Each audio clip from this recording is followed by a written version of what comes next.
রাষ্ট্র পরিচালনার জন্য কেন্দ্রীয় সরকারের অধীনে থাকা মূল মন্ত্রণালয়গুলোকে দুইটা ব্লকে ভাগ করে। নর্থ ব্লক, এই নর্থ ব্লকে থাকে হচ্ছে অর্থ মন্ত্রণালয়, মন্ত্রী পরিষদ, যারা মূলত দেশের আভ্যন্তরীণ বিষয় নিয়ে কাজ করে। আর সাউথ ব্লক, পররাষ্ট্র মন্ত্রণালয় থাকে এখানে, প্রতিরক্ষা মন্ত্রণালয় থাকে এইখানে, অর্থাৎ বিদেশ নীতি এবং প্রতিরক্ষা দেখে সাউথ ব্লক। 8ই আগস্ট যখন সরকার শপথ নেয় তার আগে উপদেষ্টা পরিষদ গঠন প্রক্রিয়াতে একজন ব্যক্তি ছিল, যিনি আর কেউ না, আমাদের জেনারেল ওয়াকার সাহেব, যিনি প্রত্যেক মুহূর্তে ভারতের সেনাপ্রধানের সাথে যোগাযোগ রাখতেছিলেন। এটা আমার কথা না, ভারতের সেনাপ্রধানই কয়ে দিছে। I am in touch with the chief of Bangladesh during the time of when this changeover took place. I was in constant touch with him, and even thereafter in November 24 we had a video conference also. As far as the military cooperation is concerned, is again going up in the same way. Our officers have moved there for the NDC also. There is no let up on that side. When we talk about the relationship we should talk about when there is an elected government. So as of now, the relationship is with the military is well and perfect. তখন ভারতের model অনুযায়ী বাংলাদেশের south block কল্পনা কইরা general Waker BNP ঘেঁষা লোক দিয়া পররাষ্ট্র বিষয়ে দায়িত্ব প্রদান করে। আর সেনাপ্রধান তো তাদেরই লোক। তহিদ সাহেব হইলেন পররাষ্ট্র উপদেষ্টা, আর তিনি বেছে নিলেন পছন্দের মানুষ দেশদ্রোহী জসিমকে, যিনি কূটনীতির পরিপূর্ণ জ্ঞান রাখেন না। বলদ পররাষ্ট্র সচিব, এবং তারে দিয়া ভারতের দালালি বাস্তবায়ন করানো সম্ভব। দেখেন না, যখন ওয়াকার এবং সেনাবাহিনী সকল শিষ্টাচার ভঙ্গ কইরা পররাষ্ট্র মন্ত্রণালয়কে অবজ্ঞা কইরা জাতিসংঘের প্রতিবেদনকে চ্যালেঞ্জ করে, তখন আপনারা পররাষ্ট্র মন্ত্রণালয় থেকে কিছুই বলেন নাই কেন? কারণ সাউথ ব্লক মডেল, যার অধীনে আপনারা আওয়ামী লীগের পুনর্বাসনের কাজ করে যাচ্ছেন। কিন্তু জসিম তো ধরা খাইয়া গেছে, তহিদ সাহেব আপনিও ধরা খাইতেছেন। আপনার সাউথ ব্লক মডেল ফেল। আপনারা সবাই মিলে দেশের ভাবমূর্তি বিনষ্টে যে মেটিকুলাস প্ল্যান নিয়ে আগাইতেছেন, তা কলে পররাষ্ট্র মন্ত্রণালয়ের পিছন দিয়ে হান্দায় দেবো। আমি পিনাকি যথেষ্ট এক কাজে। ভারতকে বলেন নতুন প্ল্যান দিতে। হাসিনার বাসা তো আপনার দূতাবাস খুঁজে বের করতে পারে নাই, আমি বের করেছি। আপনাদের দিল্লি দূতাবাসে ডিজিএফআই আর এনএসআই থাকে না, ওটা কি বৈশা ল্যাজ মলে? যাদের নিয়োগ দিচ্ছেন তাদের কাজটা কি? কেন আমাদের খুঁজে বের করতে হয় এগুলা? হাসিনা ভারতের ঠিকানা বাইর করতে পারলে আপনাদের প্ল্যান বের করতে পারুন না? আমি কি মনে করেন নিজেদের হারকিউলিস? হ্যাঁ, জসিম তো হারকিউলিস, আর তহিদ সাহেব আপনি কি রবিনহুড? আপনাদের স্পেনে এখনও রাষ্ট্রদূত হিসাবে রাখিয়েছেন সারওয়ার মাহমুদকে। এর কি আপনারা চিনতেন না? সেনাবাহিনীতে যেমন কদমবুসি জেনারেল ছিল না এটা, হ্যাঁ, তেমনি আপনার পররাষ্ট্র মন্ত্রণালয়ে কদমবুসি রাষ্ট্রদূত আছেন দুইটা, আমরা চিনি কলে। হ্যাঁ, তার মধ্যে এডা হইতেছে এটা সারওয়ার রংপুর কারমাইকেল কলেজের ছাত্রলীগের নেতা ছিল, এবং 5ই আগস্টের পর থেকে এই রাষ্ট্রদূত এখনও চাকরিতে আছে। কিভাবে? এই রাষ্ট্রদূতের অন্যতম কাজ ছিল প্রফেসর ইউনূসের সাথে স্পেনের সেই বিশেষ সম্পর্ককে বাধাগ্রস্ত করা। সেই রাষ্ট্রদূতকে আপনারা সরাইতে পারেন নাই, যে সারাক্ষণ কদমবুসি করতো, হাসিনারে সালাম করতো পায়ে হাত দিয়া। এখন আবার তারা আপনার রাষ্ট্রদূত বানাইতেছেন ফিলিপাইনে। হ্যাঁ জসিম সাহেব, চমৎকার চমৎকার। হ্যাঁ, আপনারা ব্রাজিলের রাষ্ট্রদূত হিসেবে নিয়োগ দিতেছেন তহিদুল ইসলামকে, যিনি আলগা মোমেনের এতটাই খাস লোক যে তার জন্য আলগা মোমেন কি বলছে একবার শুধু দেখে আসি, আসেন শুনেন। আমার পররাষ্ট্র মন্ত্রণালয়ে আমাদের অনেক ডিপ্লোমেট আছে। আমাদের একজন diplomat, he is a success story. সে মেডিকেল ডাক্তার, সে ঢাকা থেকে এমবিবিএস পাস করে তখন সে ফার্স্ট হয়। তারপরে সে যখন অ্যাডমিনিস্ট্রেটিভ পরীক্ষা দেয়, ওইটা তো সারা বাংলাদেশে ফার্স্ট হয়। তারপরে তার ব্যাচের ফার্স্ট বয়সে, অত্যন্ত ভালো তুকর ছেলে। এখন ওরে ঠেনে কিভাবে নামানো যায় তার জন্য তার মন্ত্রণালয়ের লোকজনই, তারই বন্ধু বান্ধবরা কন্টিনিউয়াসলি করে। বাংলাদেশ 4টা বড় বড় ইউএনএতে 4টা বড় রেজলিউশন নেয়। একটা হচ্ছে আমাদের ওই যে কালচার অফ পিস, হ্যাঁ, সংস্কৃতি, শান্তির সংস্কৃতি। আর দুটো বড় নেয়, একটা হচ্ছে গিয়ে অটিজম এন্ড আদার ডিসাবিলিটিজ, এর উপরে একটি মাননীয় প্রধানমন্ত্রীর অত্যন্ত প্রিয় রেজলিউশন। আরেকটা হচ্ছে পিপলস এম্পাওয়ারমেন্ট, মানুষের ক্ষমতায়ন। এই দুটো প্রপোজাল, এই ছেলে, ও তখন কাউন্সিলর ছিল ইউএনওতে, এবং সে অসম্ভব তুখর ছেলে, অত্যন্ত ব্রাইট এন্ড ইন্টেলিজেন্ট। তাকে আমরা নমিনি করি। সে আমাদের বর্তমানে অ্যাম্বাসেডর ইন সিঙ্গাপুর। তাকে আমরা কিসে দেই? এই যে ভিয়েনাতে। সেখানে যেহেতু মাল্টিন্যাশনাল কাজ আছে, আমাদের ধারণা, আমাদের যেমন ইউনিডো আছে ওখানে, আমাদের দেশে ইউনিডো কোনো কাজ করে না। এটা UNIDO is a great institution, যাতে ইন্ডাস্ট্রিয়ালাইজেশন। আমরা এই জন্য সিদ্ধান্ত নিলাম ওকে ওখানে দেব, because he is a doer, he is a performer. কিন্তু তার শত্রু আছে।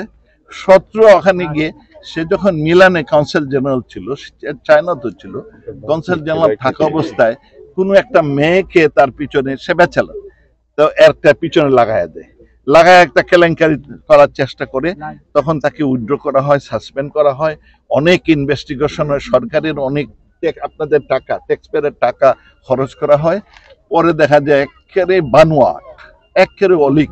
So he has been proved যে সব বানোয়াট। তারপরে এইরকম, তারপর তার প্রমোশন হয়, তার অ্যাম্বাসেডর হয়। এখন তার বিরুদ্ধে আবার লাগছে একদল, তারই বন্ধু বান্ধব হবে, আর নাইলে পত্রিকায় গুলে যাবে। হি is a very good officer, আমি যতদিন আছি আই উইল ডিফেন্ড। হাসিনা পছন্দের কাজ করছে, আলগা মোমেন্ট যাকে সবসময় ডিফেন্ড করবে এমন লোকের ডিফেন্ডার হইল এখন তহিদ সাহেব আর জসিম সাহেব। আপনারা ওরা ব্রাজিল পাঠাতেছেন একটা গভীর ষড়যন্ত্রের অংশ হিসেবে। ব্রাজিল হইল দক্ষিণ আমেরিকাতে বাংলাদেশের একমাত্র দূতাবাস, যেখানে এই সরকারের বিরুদ্ধে গোপনে অপকর্ম করার জন্য আলগা মোমেনের এই খাস লোককে সেইখানে পদায়ন দেওয়া হইতেছে। ওইখানে ভারতের দূতাবাস আছে মোট 11টা। ব্রাজিলিয়াতে আছে, রিও ডি জেনেরোতে আছে, বুয়েন্স আয়ার্সে আছে, সিলিতে আছে, গায়নায় আছে, কলম্বিয়াতে আছে, ইকুয়েডরে আছে, পেরুতে আছে, সুরিনামে আছে, ভেনেজুয়েলাতে আছে এবং প্যারাগুয়েতে আছে। তার মানে ভারতের সাথে অবাধ তথ্য পাচারের জন্য আর কি লাগে, যেখানে যা করা দরকার বা ভারতের যেসব বুদ্ধি ঢাকাতে বা দিল্লিতে পাচার করা দরকার তার জন্য এক তৌহিদি ভরসা।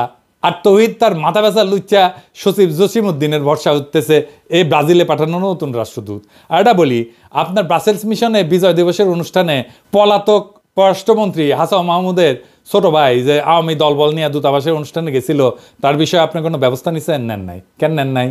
তখন দূতাবাসের দায়িত্ব ছিল প্রীতি রহমান, যাকে আপনারা দিল্লিতে উপ হাই কমিশনার পদে পদায়ন করেছেন। কি সুন্দর সব অঙ্ক মিলে যেতেছে।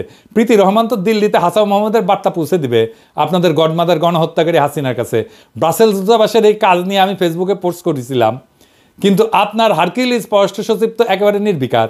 কি জবাব দিবেন আপনি তহিদ সাহেব? আমার কথা কি সত্য, মিথ্যা, নাকি আংশিক সত্য, নাকি আংশিক মিথ্যা? কি তহিদ সাহেব কথা বাইরে হইতেছে না মুখ দিয়া? আসেন এবার তহিদ সাহেবের সকল কথা খণ্ডন করি। আওয়ামী লীগের আর এক সফট লেসপেন্সার খালেদ মহিউদ্দিনকে সাক্ষাৎকার দিচ্ছেন, তাই না? আমি কয়টা বিষয় খুঁজে পেয়েছি। 1 নাম্বার হইতেছে ওইখানে যা কইছেন পররাষ্ট্র সচিব আপনার লোক। 2 নাম্বার, পররাষ্ট্র সচিবের বিষয়ে সমালোচনা করে যারা, কারণ তারা অন্য কাউকে পররাষ্ট্র সচিব দেখতে চায়। 3 নাম্বার, পররাষ্ট্র সচিবের বিরুদ্ধে আনা অভিযোগগুলা কিছু সত্য, কিছু মিথ্যা, কিছু আংশিক সত্য আর কিছু আংশিক মিথ্যা। 4 নাম্বার, পররাষ্ট্র সচিব ভালো কাজ করছে এবং আপনি তার আওয়ামী সংশ্লিষ্টতার কোনো প্রমাণ পান নাই। চলেন আপনার প্রমাণ দিয়ে আগে শুরু করি। আপনার মন্ত্রণালয়ের ওয়েবসাইট দেখে আসি। চলেন আজকে স্ক্রিনশট দেখাবো না, এইটা সাহেব আপনি একদম লাইভ দেখান ওয়েবসাইটটা, ব্রাউজ করব আর আপনাকে প্রমাণ দিব। এটা মজার কথা বলি তো সাহেব, টেনশন কমবে। ওয়েবসাইট দেখে আমি ভাবিছিলাম যে কোন ওয়েবসাইট ব্যবস্থাপনার দায়িত্ব দিলে এমন কাজ করতে পারে। তাও দেখলাম যে আপনি তো আইসিটি বিভাগ দেখার দায়িত্ব দিচ্ছেন হাসিনার সেরা লেসপেন্সার নাজমুলকে। এই নাজমুলকে চাকরিচ্যুত করার জন্য আমি কতবার আপনারে কইলাম, কিন্তু না, আপনাদের তো ভারতের দালাল লাগবে, তাই না? তো চলেন দেখি তো এই জসিমের স্বৈরাচারী পুনর্বাসন কর্মসূচির মূল কারিগর গত 7 মাস ধরে ওয়েবসাইটে আমাদের জন্য কি ঝুলায় রাখিছে। হ্যাঁ, আর এই যে মুনতাসির, দেখেন এই মুনতাসির হইতেছে ভারতের গণস্বাস্থ্য বিষয়ক পরামর্শক প্রতিষ্ঠানে গ্লোবাল উপদেষ্টা হিসেবে কাজ করিচ্ছে। মুনতাসির, তুমি এটা করবে পারো। এই প্রতিষ্ঠানের জন্ম হয় 2014 সালে, যখন মুনতাসির নয়াদিল্লিতে পদায়িত ছিল। এই মুনতাসির, তুমি তো ব্যবসা প্রশাসনের ছাত্র, গবেষণা করিছো আন্তঃসীমান্ত বাণিজ্য নিয়ে, গণস্বাস্থ্য নিয়ে। তোমার পরামর্শক প্রতিষ্ঠানে তোমার কাজ কি? তুমি তো গণস্বাস্থ্যের কিছু জানো না। তো এই ছেলের বিষয়ে পুরো অনুসন্ধান চালান, আমি আর আজকে কিছু কইলাম না। কিন্তু সরকারি পদে থেকে এই ছেলে কিভাবে ডিপ্লোম্যাট পরিচয় দিয়া ভারতের মতো দেশের প্রতিষ্ঠানে পরামর্শক হইতে পারে? কে তারে অনুমতি দিল? মন্ত্রণালয় দিছিল? কবে দিছিল? দেখবার চাই একটু। এই খবর আমাদের জানতে হবে তহিদ সাহেব। পররাষ্ট্র মন্ত্রণালয়ে ভারতের প্রতিষ্ঠানের পরামর্শক থাকবে, এটাই জাতি মাইনে নেবে না। আর এইগুলা বাইর করা কি আমার কাজ? তাইলে তো আপনারা বেতন নেন কেন? আবার মুনতাসিরকে পদোন্নতির জন্য সুপারিশ করেছে আপনার সচিব জসিম। আর কত দেখাইতে হবে আপনারে তহিদ সাহেব? এইভাবে আপনার পছন্দের পররাষ্ট্র সচিবের ভারত দালালি জনসমক্ষে প্রকাশিত হওয়ার পর আপনি কেমনে চুপ থাকেন? চলেন এবার আপনারে এই যে আইসিটি নাজমুলের আইসিটি কার্যক্রম দেখাই। এই জিনিস দেখার পর আপনি কিভাবে নিষ্ক্রিয় থাকবেন তা জাতি জানতে চায়। পররাষ্ট্র মন্ত্রণালয়ের ওয়েবসাইটে গেলে সবার উপরে পাবেন অ্যাবাউট আস, মানে আমাদের সম্পর্কে কথা। সেখানে ঢুকলে আপনারা দেবেন কান্ট্রি প্রোফাইল, এটা সাহেব ওটি আসেন এনা দেখি, অর্থাৎ বাংলাদেশের পরিস্থিতি চলেন দেখি সেখানে কি লেখা আছে।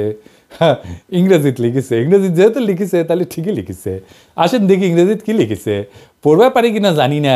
ভাষা আন্দোলন নিয়ে কইছে ল্যাঙ্গুয়েজ মুভমেন্ট, বুঝছাও। The language movement of 1952 to recognize Bangla as a state language may be termed as the first step towards independence. Political and economic deprivation of Bengalis prompted Bangabandhu Sheikh Mujibur Rahman, the father of the nation, to put forward in 1966 his historic 6 points, the Magna Carta, which in effect structured the foundation of East Pakistan's future independence. আমি sure এখন তৌহিদ সাহেব উঠি একটা গান দিবি, যদি রাত পোয়ালে শোনা যেত বঙ্গবল্টু মরে নাই, আমি মরি নাই, ওইটা দিবে, বুঝছাও। তার মানে সোহরাওয়ার্দীর বডিগার্ডকে আপনারা বাংলাদেশের পরিস্থিতিতে তেল মেটতে মেটতে মেটতে মেটতে ঢইলা পড়ে যাইতেছেন, কাজ হয়ে যাইতেছেন, মুজিবের 6 দফাকে মেঘনা ঘাটের সাথে তুলনা করতেছেন। আরও আছে আসেন। Bangabandhu declared a historic public meeting held at Ramna Racecourse, renamed Sohrawardy Udyan, on 7 March 1971, attended by around 2 million people. The struggle, this tune, is the struggle for freedom. The struggle, this tune, is a struggle for independence. It was a de facto declaration of independence. এইখানে আপনারা কইতেছেন যে সোহরাওয়ার্দীর bodyguard স্বাধীনতার ঘোষক, যা 7ই মার্চের ভাষণের সময় দিছিলেন, তাই না? হ্যাঁ, এরকম একটা মিথ্যা প্রচার করতে আপনাদের লজ্জা লাগে না? বাংলাদেশের স্বাধীনতার ঘোষক হইলেন শহীদ রাষ্ট্রপতি জিয়াউর রহমান এবং তিনি বিএনপির প্রতিষ্ঠাতা। যে বিএনপি যারা আপনার মতো বাতিল মানকে পররাষ্ট্র উপদেষ্টা বানাইছে, কেমন লাগে?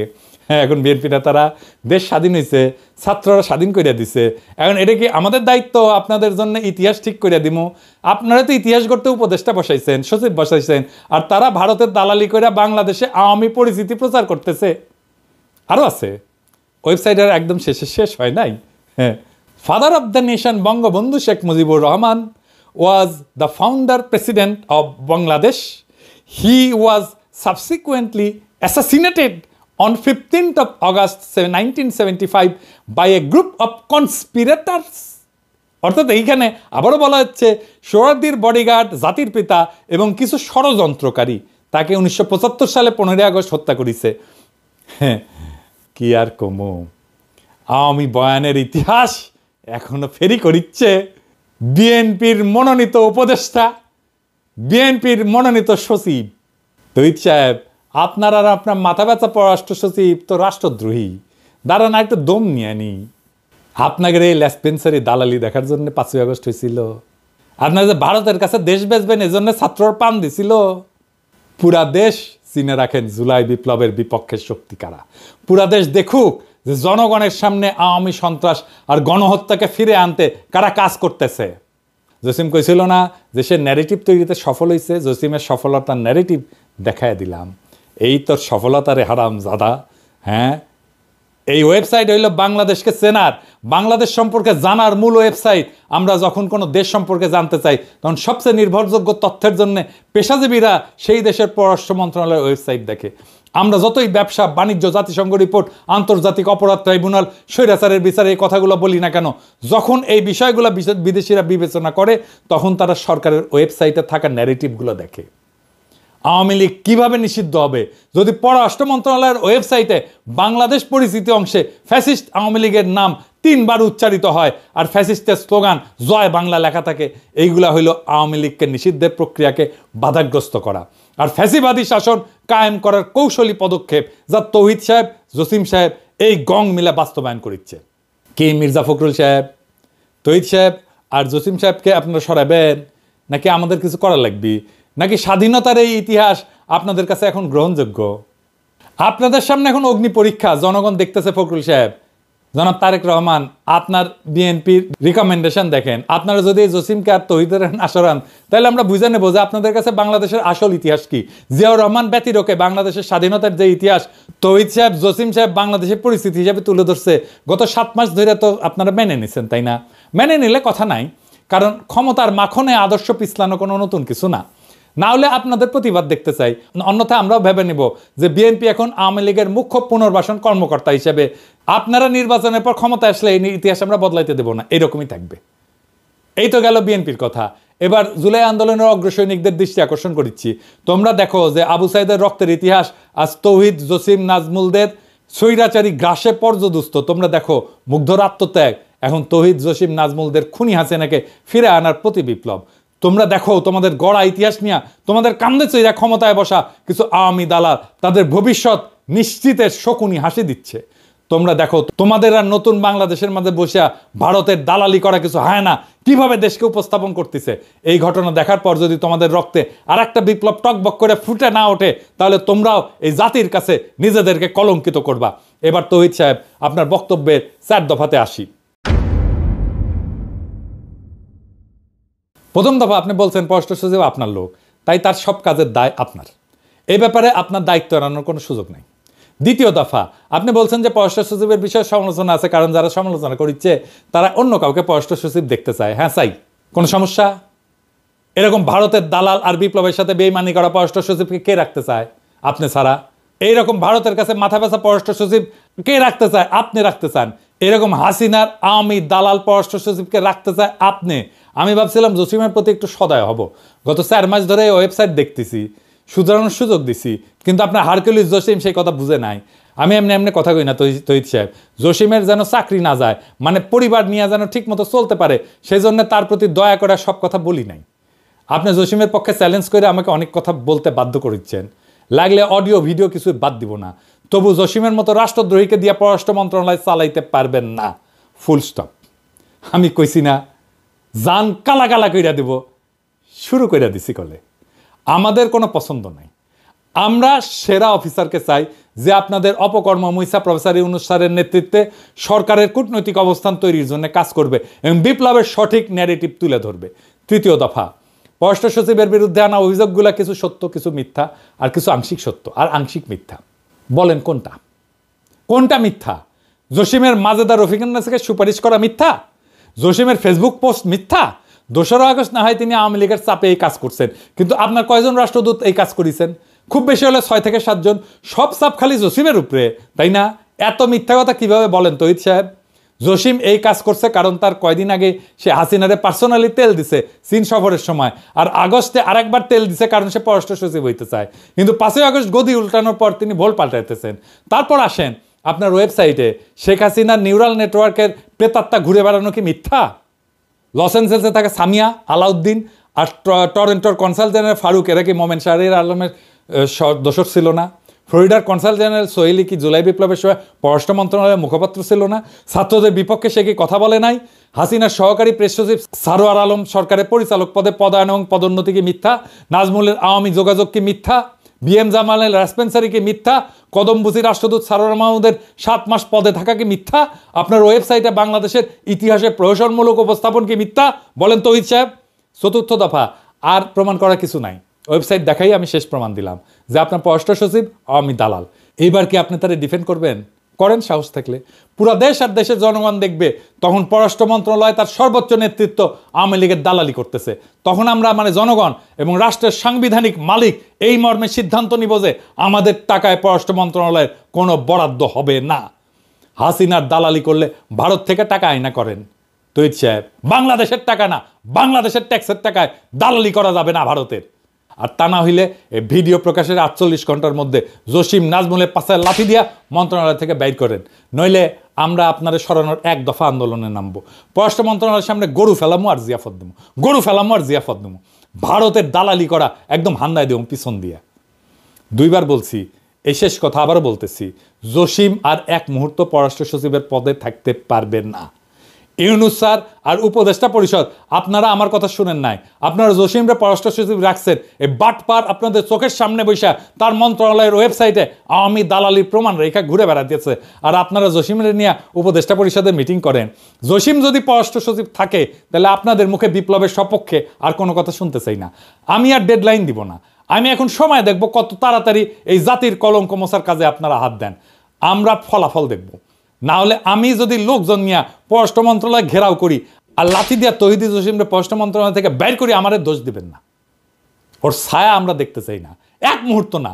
বিপ্লবের বিপক্ষের শক্তিকে চেয়ারে বসায় রেখা আর যাই হোক নতুন বাংলাদেশ হবে না। ঈদের আগে বাংলাদেশের জনগণকে জসিম মুক্ত পররাষ্ট্র মন্ত্রণালয় আপনি উপহার দিতে পারেন নাই, ঈদের পরে দেন। এবার জনতাকে ঈদের উপহার দিলেন, জনতা ঈদের উপহার নাই কিছুদিন পরেই নিল, খুশি হইল। হয় বাংলাদেশে আওয়ামী মুক্ত পররাষ্ট্র মন্ত্রণালয় থাকবে না, নয় আমরা জনগণ থাকবো, দেখি কার শক্তি জয়যুক্ত হয়। কথা ফাইনাল, জসিম যদি থাকে প্রত্যেক সপ্তাহে এইরকম একটা করে এপিসোড যাবে, আর জান কালা কালা কইরা দেব, গণশত্রু বানায় দেবো তৌহিদ সাহেব আপনারে। Mind it. আবার আপনারে মনে করায় দিই, বাঘে চুলে 18 ঘা, পুলিশে চুলে 36 ঘা, পিরাগে চুলে জয় বাংলা। ইনকিলাব জিন্দাবাদ।